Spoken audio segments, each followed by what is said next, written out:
नमस्ते। आप सभी से अनुरोध है कि कृपया हमारी चैनल को सब्सक्राइब करें, वीडियो को लाइक करें और क्यूआर को स्कैन करके पत्रम पुष्पम हमारी सहायता भरसक करते रहें।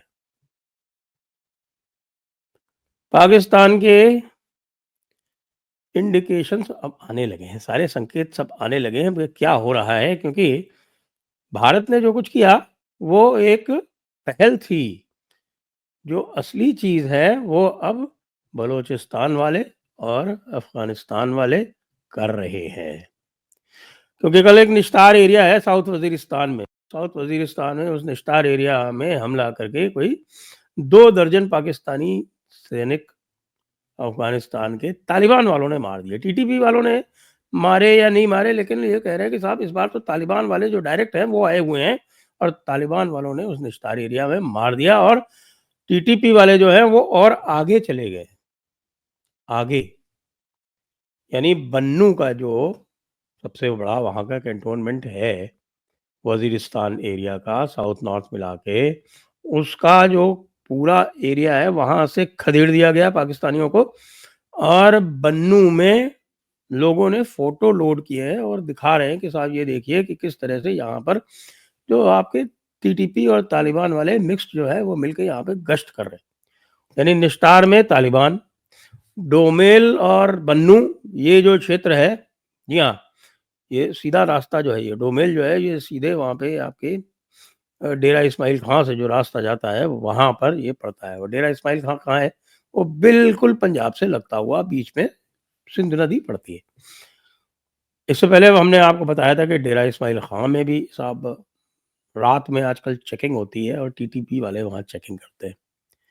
तो ये अब 3 लेयर्स हो गई। ये डेरा इस्माइल खान में दिन में करते हैं, बन्नू में अब दिन और रात दोनों में टीटीपी वाले करते हैं और साउथ वज़ीरिस्तान में खुद तालिबान ने हमला करके साउथ वज़ीरिस्तान में और जो नॉर्थ बलूचिस्तान है, नॉर्थ बलूचिस्तान का मतलब हुआ कि आपका जो ये चमन-वमन वाला जो एरिया है, जहाँ से कंधार को रास्ता जाता है, ये वैसा पश्तून इलाका है, जहाँ पर भी इन्होंने पूरी पूरी अपनी पूरी अपनी जो है जिसको हम कहते हैं कि अपनी एग्जिस्टेंस दिखा दी है। वहाँ पर अब केवल इन्हीं का वजूद है। तो अब पाकिस्तान क्या कर रहा है? पाकिस्तान के समझ में नहीं आ रहा है कि वह भारत से निपटे या ये अफ़गानिस्तान वालों से निपटे, क्योंकि अफ़गानिस्तान वालों को ये भी पता चला है कि अफ़गानिस्तान, मैंने आपको 2-3 दिन पहले बताया था कि अफ़गानिस्तान वालों ने अपनी हमवीज़ जो अमेरिकन छोड़ के गए थे उनको लेके वो जो चागी जो डिस्ट्रिक्ट है वहाँ पे वो चगाई हिल्स है जहाँ आपके पाकिस्तान ने अपना न्यूक्लियर टेस्ट किया था, वहाँ पे जाकर हमला कर दिया। इधर चाइना जो है उसमें और पाकिस्तान में भी बड़े डिफरेंसेस पैदा हो गए। ये नई खबर और आई है, क्योंकि अभी आपको पता है कि चाइना ने अफ़गानिस्तान, तालिबान और हमारे भाईजान लोगों की मीटिंग कराई थी। तो भाईजान लोग, पाकिस्तान वाले भाईजान लोग और अफ़गानिस्तान तालिबान की मीटिंग बीजिंग में कराई गई। तो बीजिंग में इस मीटिंग के बाद में पाकिस्तान को बड़ी उम्मीद थी कि साहब की वो जो उम्मत का प्यार है वो फिर से उमड़ पड़ेगा और बिरादर मुल्क होते हुए, बिरादर मुसलमान मुल्क होते हुए जो अफ़गानिस्तान है, वो अपनी हरकतों पर थोड़ी-सी पाबंदी लगाएगा, जिससे कि पाकिस्तान को अपनी सेनाएँ वापस वेस्टर्न फ्रंट पर ना लानी पड़े। लेकिन कोई भी रियायत नहीं हुई, कोई भी मुरव्वत नहीं हुई। अफ़गानिस्तान तो और तेज़ी से अपनी डायरेक्ट चालू हो गया भई। पाकिस्तान टैंक लेके आया तो वो अपनी हमवीज़ लेके आ गए।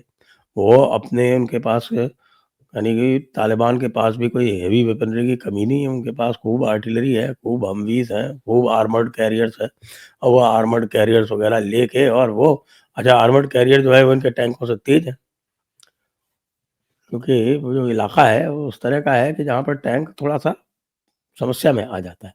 टैंकों के लिए थोड़ी दिक्कत है, लेकिन जो आर्मर्ड कैरियर हैं वो बहुत अच्छे चलते हैं।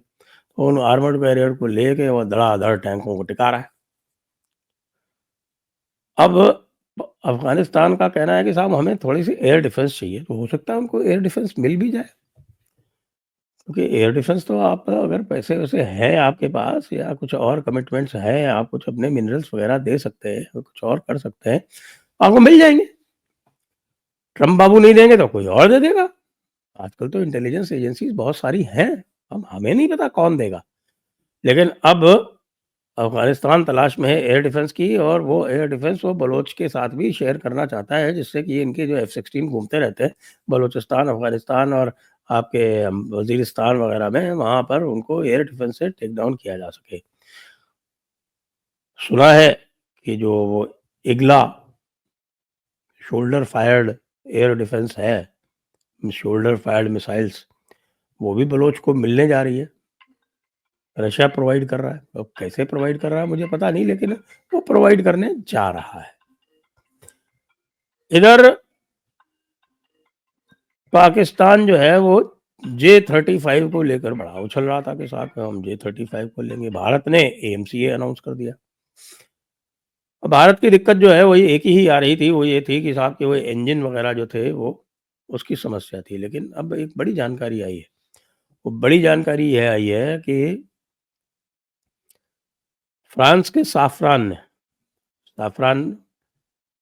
वो कंपनी है जो इंजन बनाती है। पहले ये स्नेकमा कंपनी हुआ करती थी। स्नेकमा के बाद में ये साफ़्रान कंपनी बन गई। ये साफ़्रान कंपनी M88 नाम का इंजन बनाती है, जिससे रफ़ाल चलता है, और रफ़ाल दुनिया के जितने भी 4.5 जनरेशन फाइटर्स हैं, उनमें से सबसे अच्छा माना जाता है। ये F-16 वगैरह, ये F-18 वगैरह इसके सामने कहीं नहीं ठहरते। रफ़ाल जो है वो अपने सारे एरियाज़ में बेस्ट है, और जैसा मैंने आपको आज बताया था सवेरे कि रफ़ाल जो है वो तैयार हो गया है, यानी फ्रांस ये तैयार हो गया है कि ब्रह्मोस रफ़ाल में लगाया जा सकेगा। अब ये भी पता चला है कि ये जो सारी जो लुका-छिपी चल रही है हमारे अंकल सैम से, और जो वो परेशानी पैदा करते रहते हैं, वो बार-बार अपनी जो वेपन सप्लाई पहले वो प्रोजेक्ट करते हैं, और वेपन सप्लाई प्रोजेक्ट करने के बाद उसको विथड्रॉ कर लेते हैं और तंग करते हैं। तो सैफ़्रॉन ने ये प्रपोज़ कर दिया है कि साहब कि आप हमारा ये M88 ले लीजिए, M88 4 वर्ज़न, जो 95 से लेके 105 किलो न्यूटन का आपको थ्रस्ट देगा, जो आपको चाहिए इस समय। आपके मार्क II के लिए 85 न्यूटन वाला, वो 85 न्यूटन से ज़्यादा आपको मिलेगा। आप इसको अपने मार्क II में लगा लीजिए, और चाहें तो हम आपको 120 किलो न्यूटन का एक अलग से डेवलप करके दे देते हैं। उस 120 किलो न्यूटन को आप लगाइए, 110 आपको चाहिए एएमसीए में, वो 120 किलो न्यूटन, और ये डेवलपमेंट हम आपके साथ मिलके करा देंगे। ये आप ले लीजिए 120 किलो न्यूटन द्वारा, और उसका जो स्केल डाउन वर्ज़न है, वो आप अपने मार्क II में, तेजस मार्क II में ले लीजिएगा, क्योंकि जो एएमसीए होने वाला है, एएमसीए ट्विन इंजन्ड होगा, और ये तेजस से काफ़ी बड़ा होगा। मल्टी रोल होगा, और मल्टी रोल के साथ-साथ स्टेल्थ भी होगा। तो इसके लिए ना केवल 2 इंजन चाहिए, इसके लिए और भी कैपेबिलिटीज़ चाहिए, जिसके लिए 120 किलो न्यूटन के 2 इंजन इसमें लगेंगे। और जो मार्क II है वो 110 तक के, बल्कि 85 किलो न्यूटन ही इसका जो है वो ओरिजिनल प्रोजेक्शन था। तो जो 95 105 वाला है वो मिल जाएगा। तो सैफ़्रॉन के पास से ये फाइनल ऑफ़र आ जाने के बाद, और साथ में डासो जो कंपनी है जो बनाती है रफ़ाल, उसकी तरफ से इंटीग्रेशन लोकल, जो हमारे म्यूनिशंस हैं, जो लोकल वेपन्स हैं, उनके इंटीग्रेशन का ऑफ़र आ जाने के बाद में अब भारत के पास कोई समस्या रही नहीं है। अब वो धड़ाधड़ इसके ऊपर आगे काम करेगा, और जो J-35 लेने जा रहे हैं, उस J-35 का वो नाम ही लेते रह जाएँगे, क्योंकि J-35 के लिए जो हमारा प्रेज़ेंट रफ़ाल है वही पर्याप्त है। उसमें जो वो इंटीग्रेट करने जा रहे हैं, कुछ भी इंटीग्रेट करें, वो S-400 उनको उड़ने ही नहीं देगा। जिस बार ऐसा हुआ कि पहले दिन के बाद में पूरी की पूरी जो एयर फ़ोर्स थी, पाकिस्तान एयर फ़ोर्स, वो ग्राउंड पे ही रही, उड़ी ही नहीं। वही स्थिति जो J-35 आएँगे उनकी भी होनी है, वो भी उड़ नहीं पाएँगे, जहाँ हैं वहीं रहेंगे। और कब आएँगे, कब नहीं आएँगे, कहना बहुत आसान है कि साहब हम 6 महीने में दे देंगे। 6 महीने के देने के बाद उसका इंडक्शन होने में कम से कम साल 2 साल लग जाता है, कितना भी तेज़ी से काम ये कर लें। तो अब पाकिस्तान फँस गया है बुरी तरह से, और ये एक थ्री वे पिंसर में फँस गया है। क्योंकि भारत की कैपेबिलिटी लगातार बढ़ती चली जा रही है। भारत को पूरे विश्व से जो भी सहूलियत चाहिए वो मिलती जा रही है। यहाँ तक कि अंकल सैम कह रहे हैं F-35 ले लो, लेकिन अंकल सैम से अब लेंगे नहीं कुछ। अंकल सैम का कोई भरोसा नहीं है। अंकल सैम वहाँ हर 4 साल में पॉलिसीज़ बदल जाती है। 4 साल में नहीं भी बदलें तो जो सेम एडमिनिस्ट्रेशन होता है उसमें कौन-सा बंदा कहाँ से आके किस तरह की ब्राइब करके कौन-सी एक नई पॉलिसी लगवा दे, कुछ पता नहीं होता है। इसलिए अंकल सैम से तो हम दूर से प्रणाम करते हैं। अब प्रश्न ये है कि ये अफ़गानिस्तान वाला जो मामला बलूचिस्तान के साथ में शुरू हो गया, बलूचिस्तान का आपको पता ही है। उन्होंने वहाँ मुस्तंग में जो जगह आती है, आपके क्वेटा से कराची जाते हैं, जब वो रास्ते में मुस्तंग आती है, जहाँ से रास्ता जाता है ईरान की तरफ, वहाँ पे आईएसआई ने बड़े कैंप लगवाए थे। किसके लगवाए थे? आईएसकेपी के। आईएसकेपी कौन है? आईसिस की संस्था है। यानी आईसिस का मतलब आईएसआई प्लस एस, इतना ही अंतर है। वो पूरा आईसिस का कैंप बलोच ने मिलकर नष्ट कर दिया और उसको लेकर पाकिस्तान का पूरा एस्टेब्लिशमेंट बड़ा चिंतित है, क्योंकि उनसे संभल नहीं रहा था और ये आईएसकेपी की सहायता से वो बलोच को कंट्रोल करना चाहते थे, वो भी नहीं हो रहा। जैसा आपको पता है कि इधर से जब अफ़गानों में और पाकिस्तान में, बलूचिस्तान में, चागी डिस्ट्रिक्ट में, चगाई हिल्स में लड़ाई हो रही है, तो पीछे से बलोच जो हैं वो अफ़गान की मदद करके उनको एम्बुश कर रहे हैं।